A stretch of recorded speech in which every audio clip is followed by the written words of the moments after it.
Na semana passada, nós vimos que o povo hebreu reclamava de Deus. Lá em Isaías 58:3, ele diz assim: a gente faz jejum, a gente ora, nós nos humilhamos e o Senhor não responde. Por que Deus não respondia, irmãos? Por que Deus não respondia ao povo de Israel? Porque eles estavam em pecado, lembram?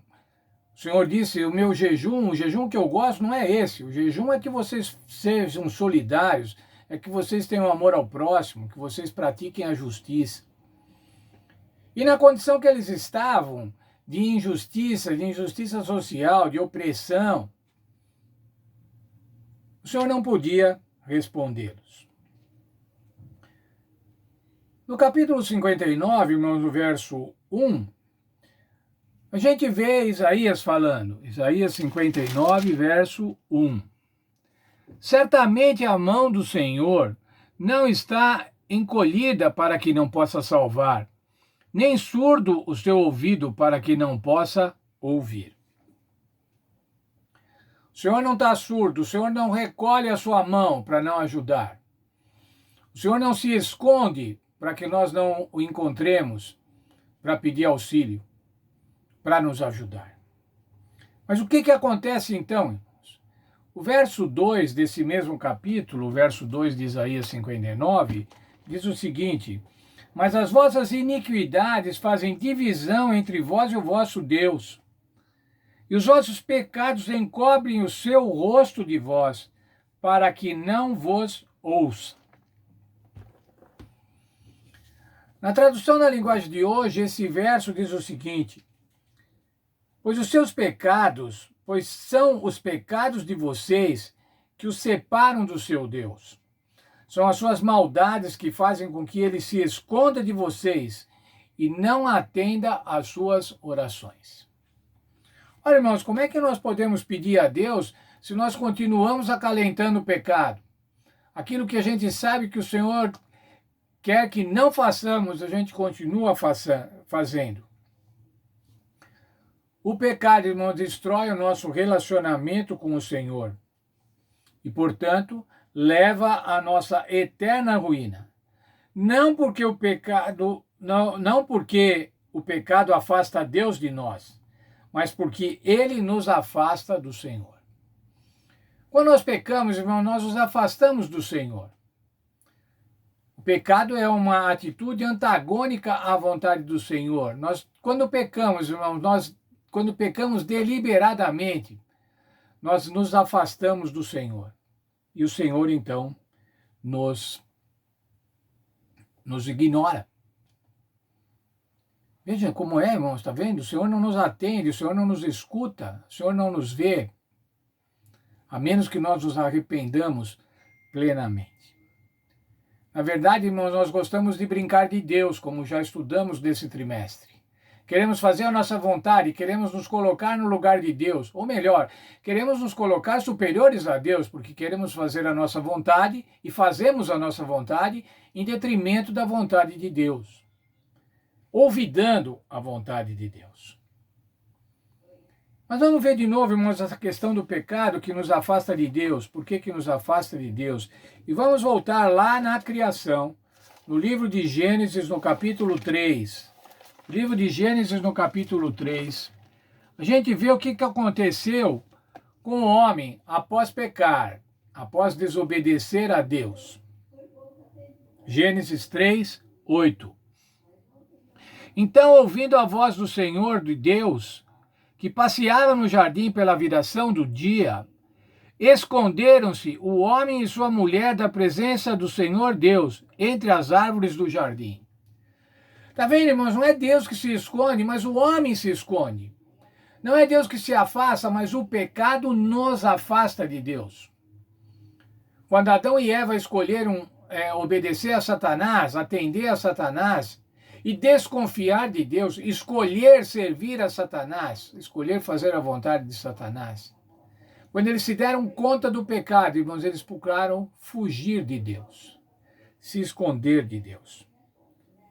Entretanto, irmãos, maravilhosa graça apresentada por Deus o Pai, verso 9 de Gênesis 3. Mas chamou Deus, o Senhor Deus ao homem e lhe perguntou: onde estás? Deus não sabia onde eles estavam, irmão? Sabia, claro que sabia. Deus sabe todas as coisas. Deus é onisciente. Essa é uma das características dos atributos de Deus. Mas quando eles se esconderam, o Senhor Deus foi buscá-los, foi perguntar: onde é que vocês estão? O que é que vocês fizeram? E veja a resposta, irmãos, que resposta triste, mas que resposta tristíssima de Adão. Gênesis 3:10. Ele respondeu: ouvi a tua voz no jardim e tive medo, porque estava nu e escondi-me. O medo de Adão era porque ele estava nu, irmãos, fisicamente nu. Não, o medo de Adão, irmãos, é porque ele tinha se destituído da glória de Deus. Ao pecar, ao escolher a Satanás, ele tinha se destituído da glória de Deus. Ele estava nu, espiritualmente nu. E agora ele fugia, irmãos.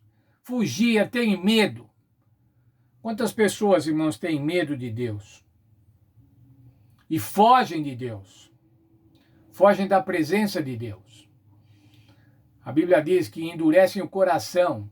Não aceitam a Deus. Nós vimos o rei de Israel endureceu seu coração. Não quero ouvir, não quero nada com Deus, não quero sinal, não quero nenhum. Eu fujo de Deus. O pecado, irmãos, nos afasta de Deus. Já quero dar um exemplo, irmãos, um exemplo bem simples. Você pode ter um pet, um cachorrinho.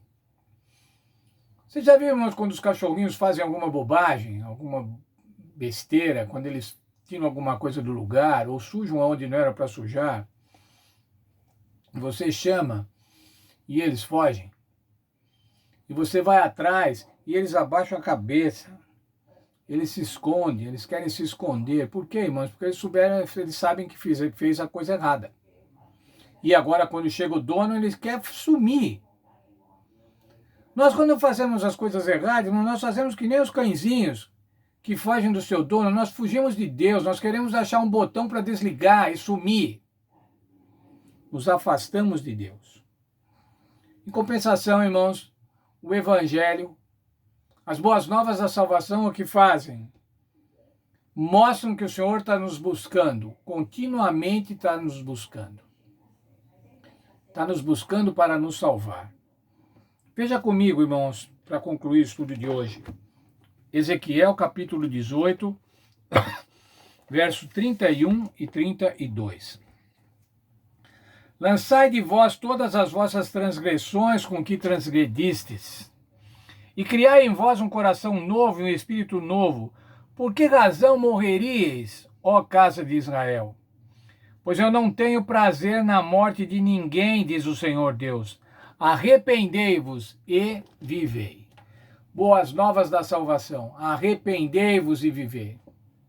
Aceitai o sacrifício do Senhor Jesus e vivei. Transferem para o Senhor Jesus. Transfira para o Senhor Jesus os seus pecados. Arrependam-se, abandone-os. Agora, irmãos, nós não podemos ser salvos nos nossos pecados.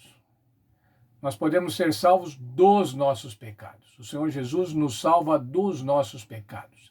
Ele nos livra dos nossos pecados. Como diz a oração do Senhor, livra-nos do mal.